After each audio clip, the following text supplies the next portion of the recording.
Brigadier Benjamin Adekunle is a Nigerian military officer whose exploit during the Nigerian Civil War earned him the moniker the Black Scorpion and elicits mixed emotions. While majority of Nigerians see him as a war hero and place him at the same level with the legendary Carthaginian general Hannibal, who commanded the forces of Carthage in their battle against the Roman Republic during the Second Punic War, others, especially of the Biafran-held areas, see him as a war criminal. In this edition of Hispu Media, I will take you through the life and exploit of Brigadier Benjamin Adekunle, one of Nigeria's most ruthless and dreaded military officers. Please stay with me as we dive into the details. Gabriel here. The history of war is replete with heroes such as the German Chancellor Otto von Bismarck, America's President Dwight Eisenhower, Britain's Lord Montgomery, and the Carthaginian General Hannibal. History seems to have placed Benjamin Adekunle in the ranks of the above powerful personalities. However, not everyone see him as such, as you see shortly in this video. But first, let's meet the man, Benjamin Adekunle. You're known as the Black Scorpion. Do you object to this? It's just an ordinary name. My name is Benjamin Adekunle, that's all I know. Benjamin Adekunle was born in Kaduna, the then capital of northern Nigeria. His father was a native of Ogbomosho, while his mother was of the Bachama ethnic group. He underwent secondary education at the Government College Okene, presently known as Abdulaziz Atta Memorial College, Okene in present-day Kogi State.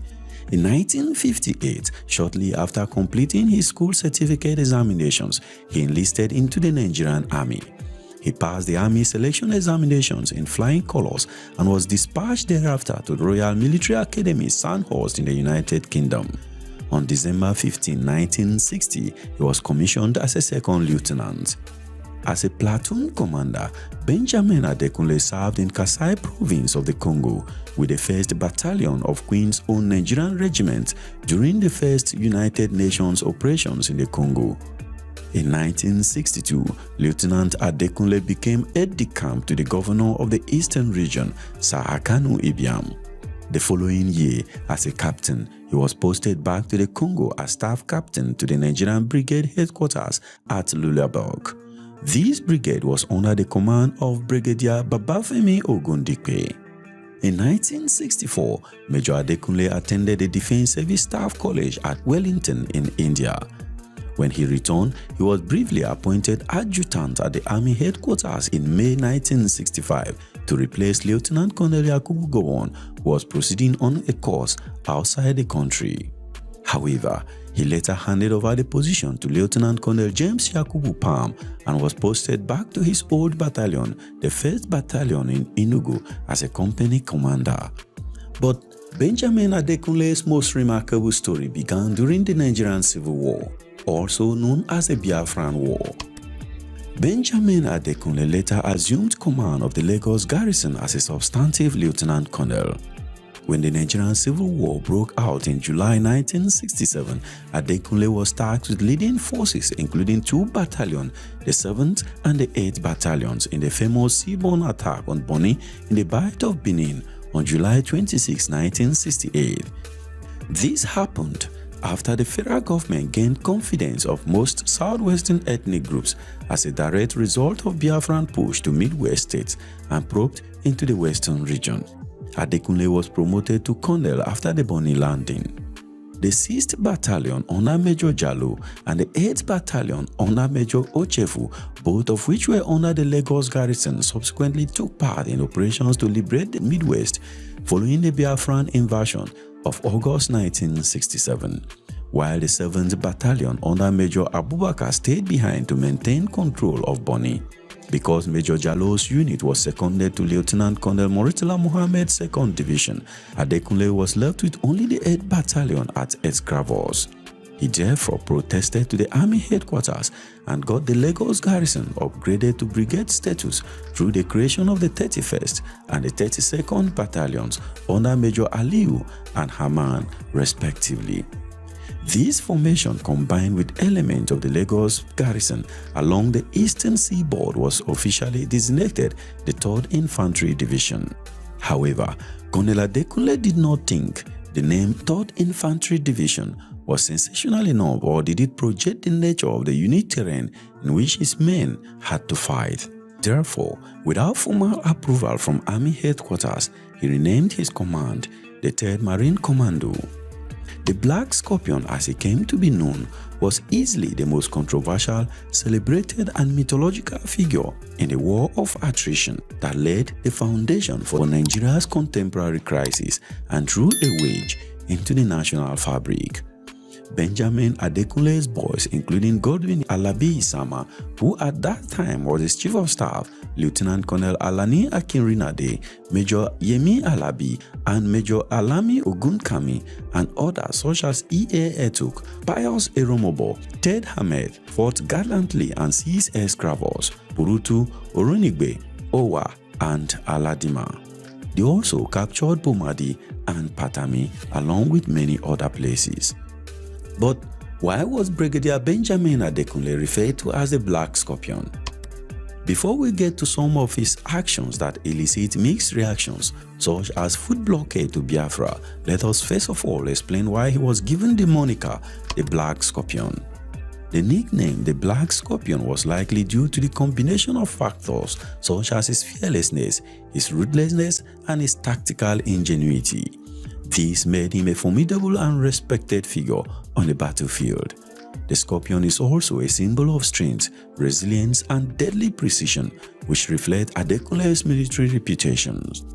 But the way you look at Brigadier Benjamin Adekunle depends on where you stood and continue to stand concerning the Nigerian Civil War. The blockade of Biafra by the Nigerian federal government and enforced by Brigadier Benjamin Adekunle during the Nigerian Civil War resulted in a famine that is estimated to have cost at least 1 million lives and ended with the capitulation of the secessionist state of Biafra. The blockade prohibited food, medicine, and other supplies needed by civilians in Biafra land. Nigerian government also obstructed the passage of relief supplies and stated that starvation was a deliberate tactic of war. On the other hand, the government dismissed reports of famine as Biafran propaganda. This question of food or no food is just cockeyed, it's just a sort of cover plan. Brigadier Benjamin Adekunle was at the forefront of the blockade, bringing it to full effect.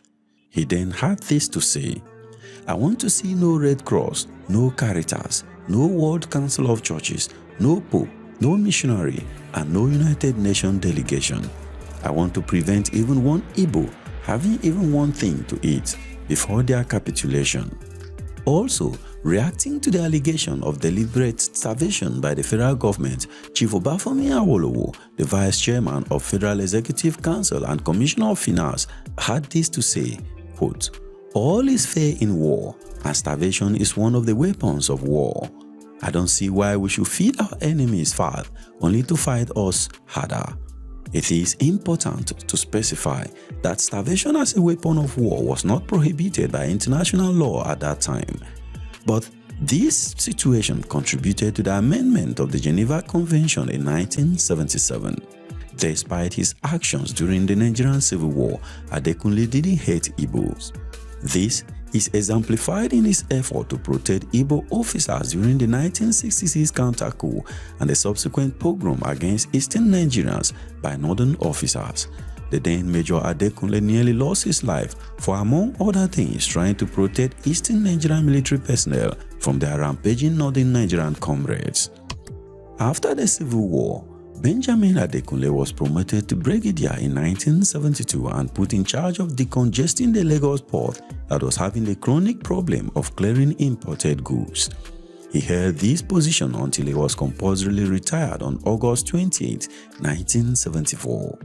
When he was in charge of decongesting Lagos port, the Black Scorpion employed his patriotic zeal and the spirit of nation building to sanitize the port authority, not minding whose us was God. Hence, he was said to have stepped on the toes of some cabals. Consequently, the then head of state Yakubu Gowon yielded to the instruction of these cabals and retired the Black Scorpion forcefully. The fear that Brigadier Benjamin Adekunle might topple the Gowon's regime was said to have completely sealed his fate. After his retirement, however, he refused to be involved in dirty politics and shady contract businesses that was rampant during that time and which had produced multimillionaires out of the military and political class. Unlike most other military officers who ventured into politics, the Black Scorpion maintained a dignified silence until his death in 2014. The Black Scorpion became ill in 2009.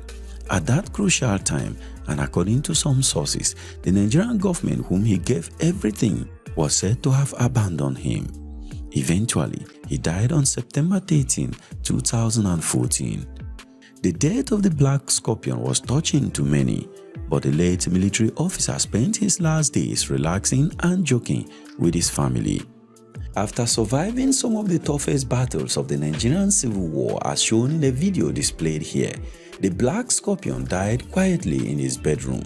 But before you go watch this video, kindly leave a comment on this one and don't forget to book the like button on the video, and I will see you in the next one. Thank you very much for watching. Peace.